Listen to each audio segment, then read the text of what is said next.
Thank you for coming to this talk. I am sure that there are lots of other things you could be doing right now on a Wednesday lunchtime. So thank you for coming to hear what somebody might say to this question, who and what am I, in the context of brain, soul, and AI. And I'd like to start just by sharing with you.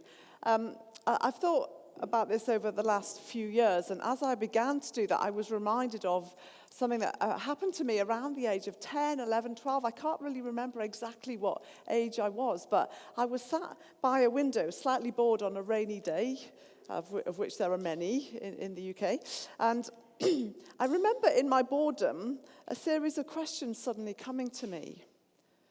Why can I think? Why do I exist? Why am I here? It was like I had this awareness of my own existence, my own consciousness. And it's funny that, isn't it? Why is it that we do that? I wasn't raised in a religious home. I became a Christian at university at the age of 20. I was studying biochemistry, but I wasn't really asking big questions at that point in my life. It was almost like they came to me rather than I was searching for answers as to who I was and why I was here. But why is it that we do this? We seem to be the only species that contemplates their own existence. And more than that, we actually, we write philosophy. Maybe just advance the first slide. Thank you. We create poetry, we dance, we sing, we fall in love. We are conscious beings. There seems to be something about us that is a little bit different. And so what is it that makes us this way? Who and what are we? What does it mean to be human? Is it just that we are advanced apes that happen to have climbed their way to the top of the food chain? Is it that we are souls, existing on some different plane that one day will escape the confines of the physical body and float off to some higher existence? Are we machines that one day will be superseded? Will it be the case that ChatGPT will be giving these OICCU Events Week talks in just a few years' time, maybe even just, next year or something? You'll be pleased, I hope you'll be pleased to know that I didn't write this talk through ChatGPT. I could have typed it in. Probably they would have given a better version of this talk. But who and what are we? Now, many of these questions center around another question which is very prominent today, and that is the question, are we just our brains? We live in an age of neuroscience, and they're uncovering more and more about the structure and the function and the connectivity of the human brain. I spent over a decade in functional MRI, using that technique to look inside the human brain at its function. I worked in a few different areas, including human cocaine abuse, looking at the reward networks that are lighting up in the human brain. And there are some brilliant scientists out there and some wonderful discoveries being made. But just because neuroscience can tell us lots of very interesting things about the brain, does that mean that everything that it is to be a human being is entirely determined by the neurons inside of your head?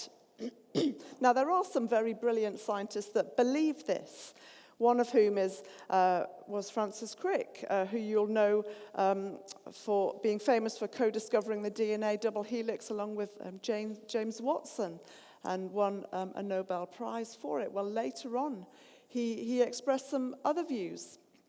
And he said this, your joys and your sorrows, your memories and your ambitions, your sense of personal identity and free will are in fact no more than the behavior of a vast assembly of nerve cells and their associated molecules.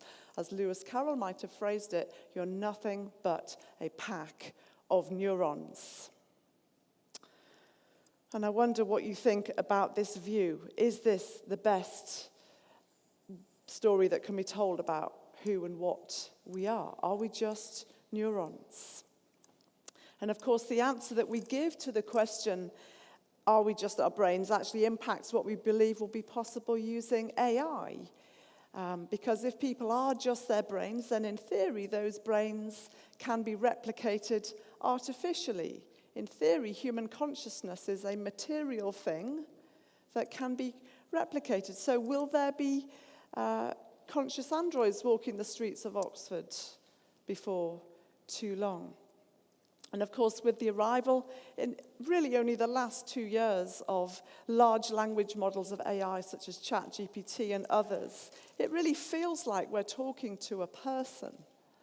The sophistication of the algorithms has massively advanced, even in just the last 2 years. And the Turing test that was designed in the 1950s to determine the intelligence of an algorithm is being smashed again and again and again. Well, the philosopher John Searle developed a thought experiment known as the Chinese room to ask this question.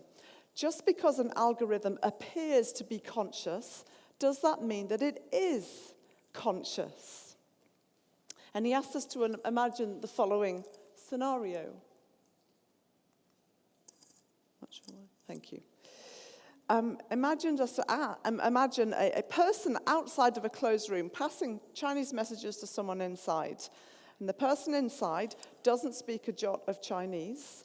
They're in a sealed room. All they have is a book to decode the messages coming in, translate them, and output a response.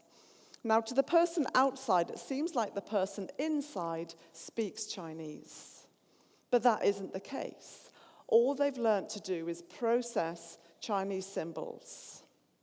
And Searle uses this thought experiment to make the point that the ability to process information, even if that's in an extremely accurate and sophisticated way that has human-like sounding qualities, is very different to having a conscious self, a sense of self, an inner self, an inner reality. And that is true even if the algorithm is pulling from huge data sets and is outputting responses that it hasn't specifically been programmed to do, which is the case with ChatGPT. And so someone like Philip Goff would say that ChatGPT is an unfeeling mechanism that's been trained on huge amounts of human-made data to generate content that seems like it was written by a person. But it doesn't consciously understand the meaning of the words it's spitting out. If thought means the act of conscious reflection, then ChatGPT has no thoughts about anything. You see, just because an algorithm appears to be conscious does not necessarily mean that it is conscious. It may have just learned to process information. And you see, the reason that we are not just our brains, the reason that we're not just our brains is because we don't just have a brain, we also have a mind. Yes, you have the brain sitting inside your skull with all of its neurons and chemicals and electrical activity, but you also have a mind with all of your thoughts and feelings and emotions and memories. And so the question lying at the heart of this whole conversation is, how can non-conscious neurons generate conscious humans? And this is not trivial. And this is not a new question, by the way. It's something that's been debated since the ancient world. It's not something that we're suddenly scrabbling around to find answers to. But how do you get from non-conscious neurons to what it's like to be you? And someone like David Chalmers would describe this as the hard problem of consciousness. It is not a done deal. It is not straightforward. But of course, the perspective driving some of this discussion is essentially saying that mind and brain are the same thing, that mental states are brain states, that mental processes are brain processes. And that's the sort of default view that a lot of people take. And they take that because it seems like, when you use your mind, your brain is at work at the same time. And no one is questioning that. But just because these two things are connected, does that mean they're identical? Does it mean they're synonymous and that one explains the other?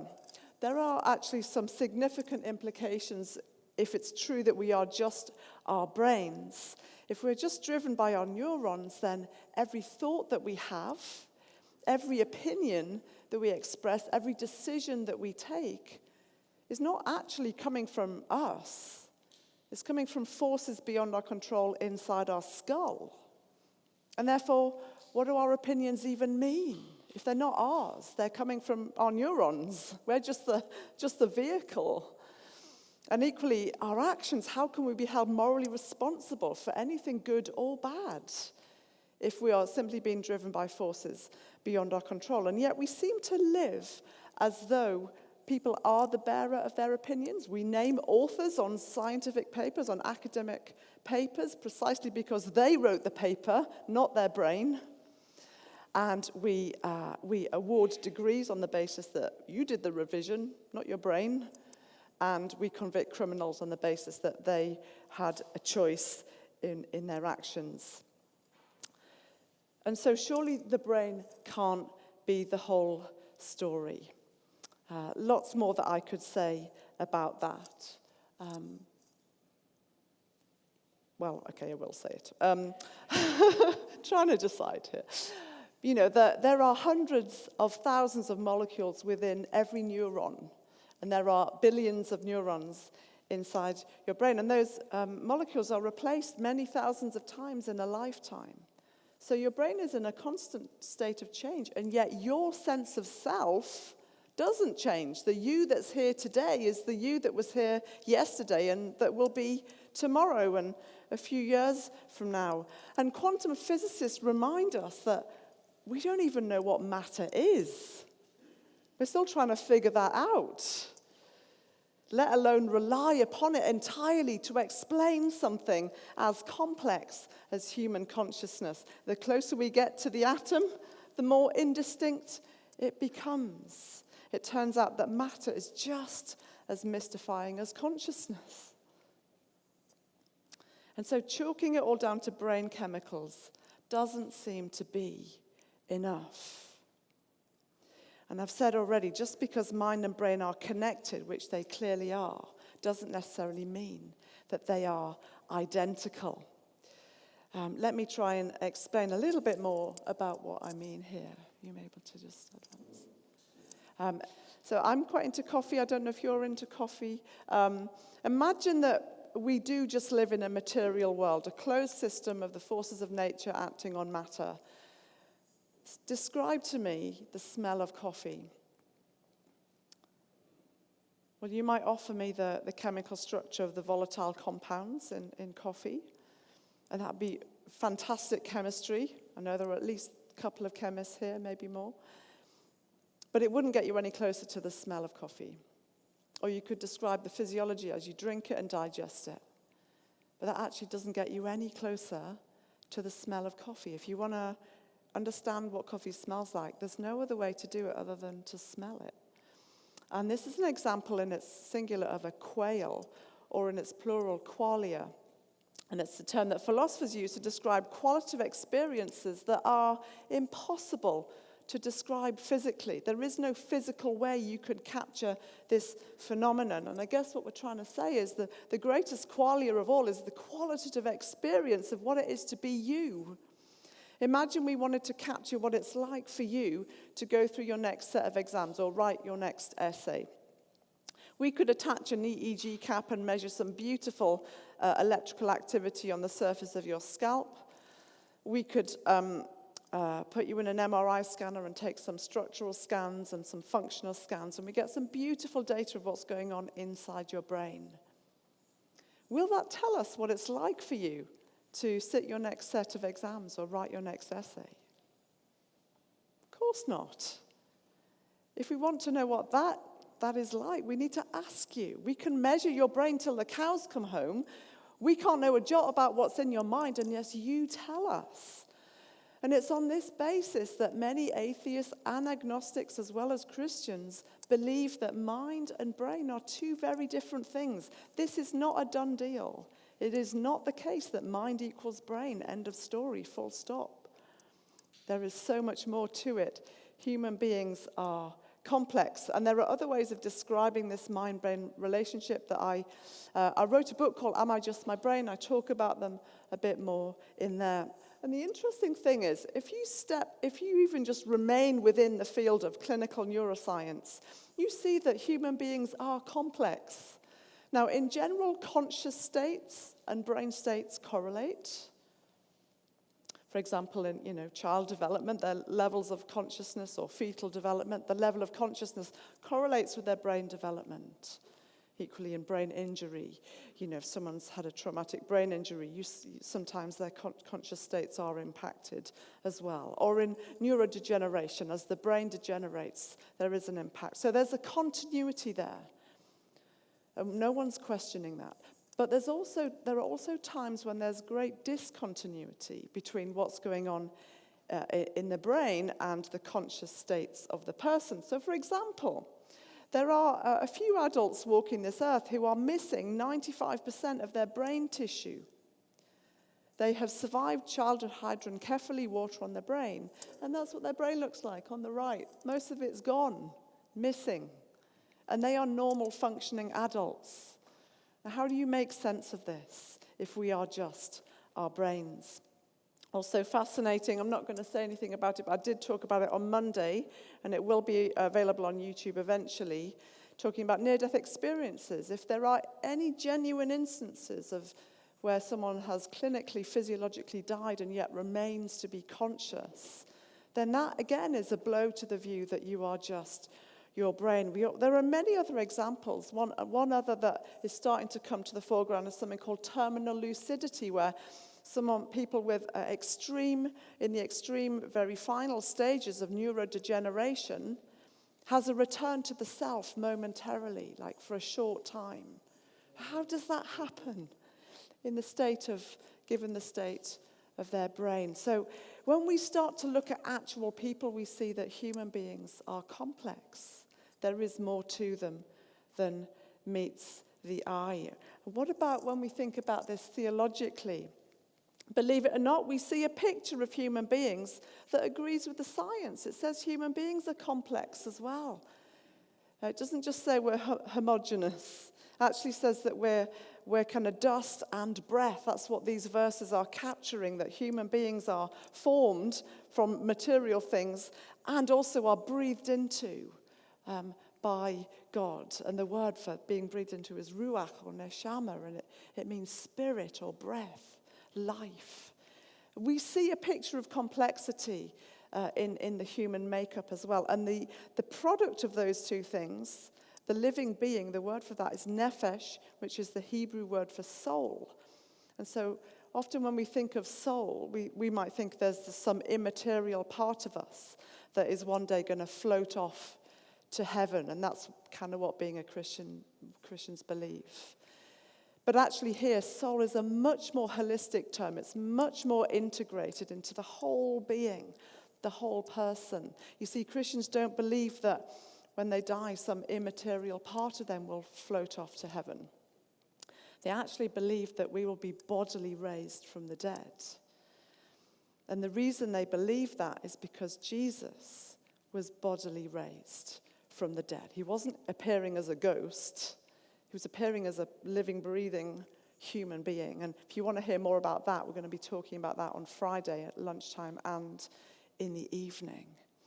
So soul is hard to capture, but what it doesn't mean is that we're just some immaterial being that's surviving in our physical frame. Our bodies matter. We're integrated physical and spiritual beings. And so this is all to say that human beings are far more than just their brains, far more than just machines, and far more than just some immaterial soul as well. But here's another question.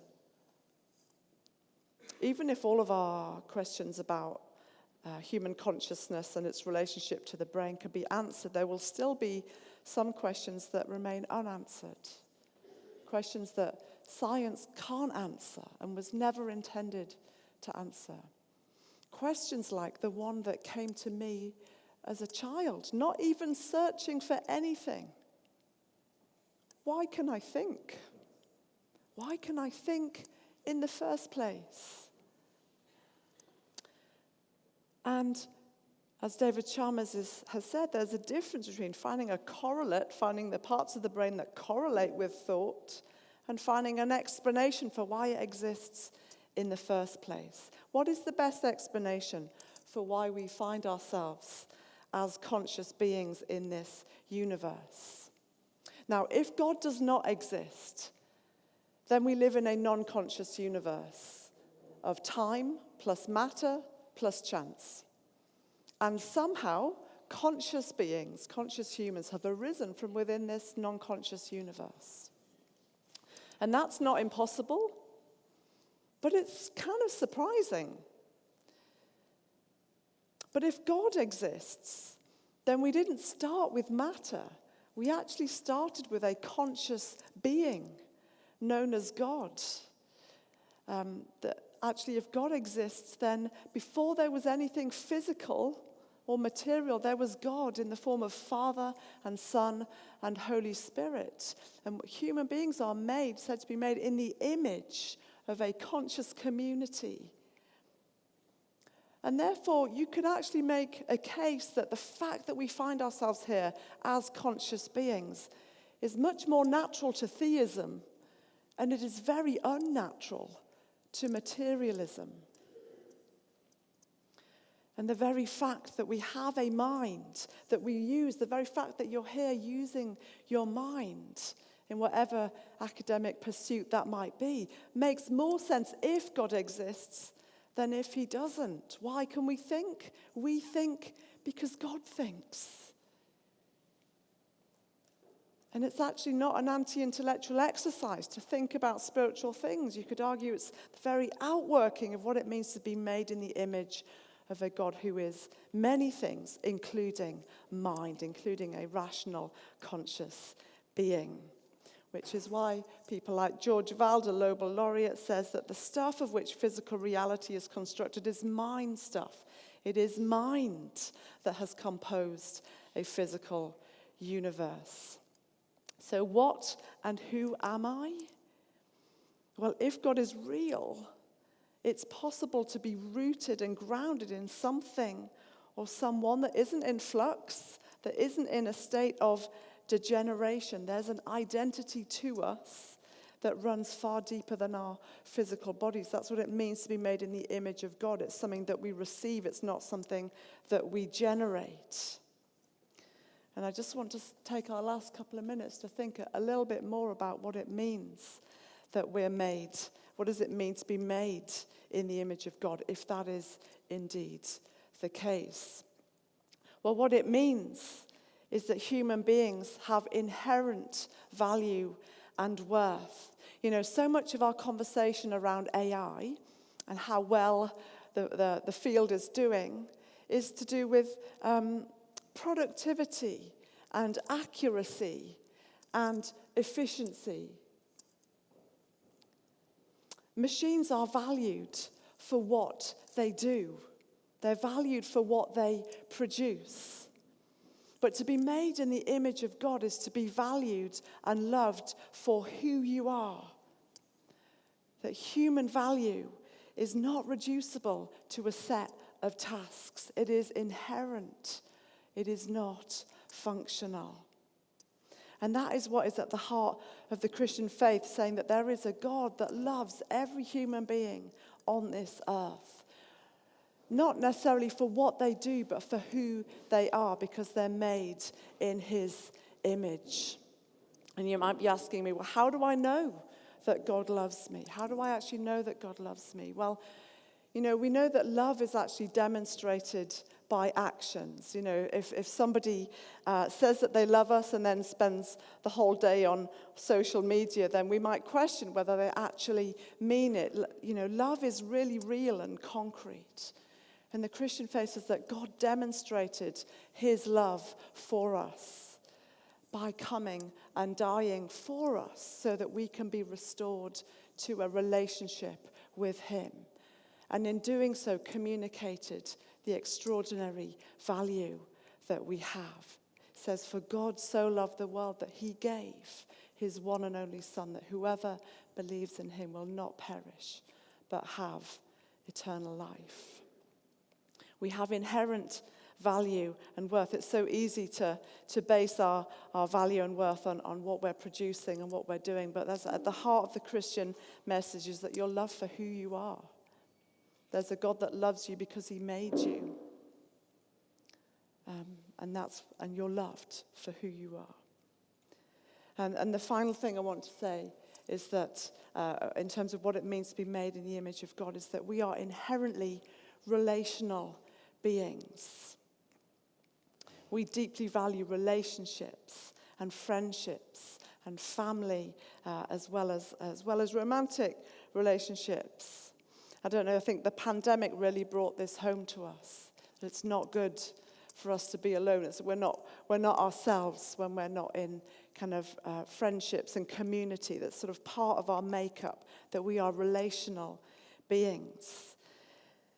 You know, we think about all the capabilities. I was taken to a robotarium just 10 days ago. Anyone ever been to a robotarium? I don't know that very many of them exist yet. And I was shown all of these different little robots with different capabilities. But even if they can mimic human abilities and mimic human conversation, that's not the same thing as being heard. It's not the same thing as being seen, of being listened to, of being accepted. There's something unique about human beings that we can listen, we can hear, we can understand, we can empathize. And I think that this sense that we're drawn to relationships is a pointer to a bigger, a deeper relationship. The Christian faith says that actually we are made for relationship with God. That actually we can flourish decently well on our own, but actually the deepest level of human flourishing is found in relationship with the God that made us. And this God actually invites us into relationship with him. That's what it means to be a Christian, to be friends with the creator of the universe. A God who has communicated his love for us by coming to be one of us, by giving his life and making sacrifices for us. We make sacrifices for the people that we love. Jesus made the biggest sacrifice there could possibly be. He gave himself. God himself died so that you can live, so that you can be in a restored relationship. And whatever the success of AI may be, whatever the achievements of neuroscience may be, there is still something utterly unique about human beings, that our conscious minds are actually given to us so that we can ask these big questions, so that we can look for answers to what life is really about, and to really ask whether this kind of God really does exist.